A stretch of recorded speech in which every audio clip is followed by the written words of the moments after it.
तूबा, जिसकी शादी को 14 साल गुजर चुके थे, 14 साल बाद तूबा के शौहर अब्दुल रहमान ने तूबा को 14 गोलियां अपने 5 मासूम बच्चों के सामने मारी। हवा की बेटी हमेशा से अपने शौहर, बाप या भाइयों के हाथों तशद्दुद का शिकार होती आई है। अगर हम बात करें अभी लाहौर के इंसिडेंट गुजरपुरा के बारे में, तो तूबा, जिसकी शादी को 14 साल गुजर चुके थे, 14 साल बाद तूबा के शौहर अब्दुल रहमान ने तूबा को 14 गोलियां अपने 5 मासूम बच्चों के सामने मारी, जिसमें 4 बेटे और 1 बेटी शामिल है। तूबा और उसके हस्बैंड की काफी दिनों से घर में लड़ाई झगड़ा चल रहा था, जिसकी वजह से तूबा ने अपने ससुराल को छोड़ दिया और अपने मायके वापस चली गई। लेकिन तूबा के शौहर ने बच्चे अपने पास रख लिए। तूबा ने अदालत में ये केस दायर किया कि वो अपने बच्चे अपने पास रखना चाहती है। तूबा के वालिद का ये बयान है कि मैं एक मजदूर हूँ, रिक्शा ड्राइवर हूँ, रिक्शा चलाता हूँ, रिक्शा चलाकर अपने घर का गुजारा करता हूँ। तूबा की शादी गुजरपुरा में की गई थी। तूबा ने जब पिटीशन दायर की तो उसके बाद अब्दुल रहमान ने तूबा से सुलह करके तूबा को अपने घर वापस ले गया।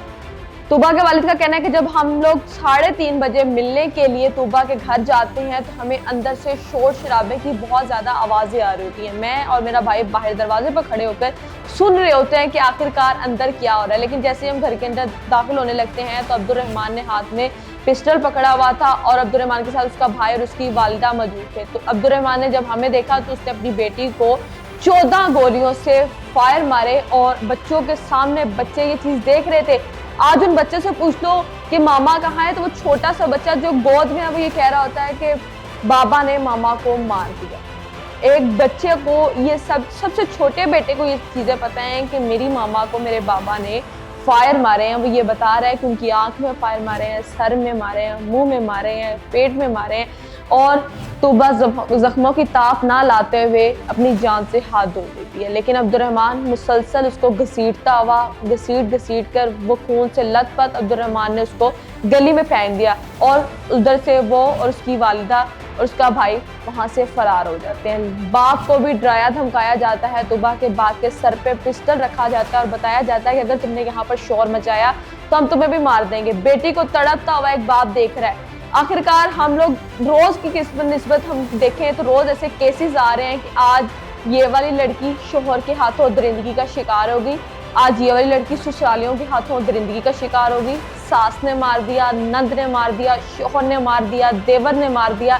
आखिरकार ये कौन से रिश्ते हैं जिन रिश्तों को हम अपनी बेटी दे देते हैं। अगर हम एक लड़की की बात करें, वो अपना सब कुछ छोड़कर अपनी पूरी जिंदगी तबाह बर्बाद करके उस शख्स के पास जाती है जिस शख्स से उसकी शादी होती है। अगर वही शख्स इसको यहाँ पर महफूज ना रखे। अब्दुल रहमान के बारे में बताया जाता है कि उसका बैकग्राउंड बहुत ज्यादा स्ट्रॉन्ग है। वो घर में लड़कियां वगैरह भी लेकर आया करता था, जिसकी वजह से अक्सर तूबा के अपने शोहर के साथ इस बात पे लड़ाई रहती थी, तुम्हारी भी अब एक बेटी है और तुम इस तरह के काम ना किया करो। इसी वजह से शोहर को गलत रास्ते से सीधे रास्ते पर लाना चाहती थी, लेकिन वो अपने बच्चों को ही यतीम और मिस्कीन करके वो इस दुनिया से चलेगी।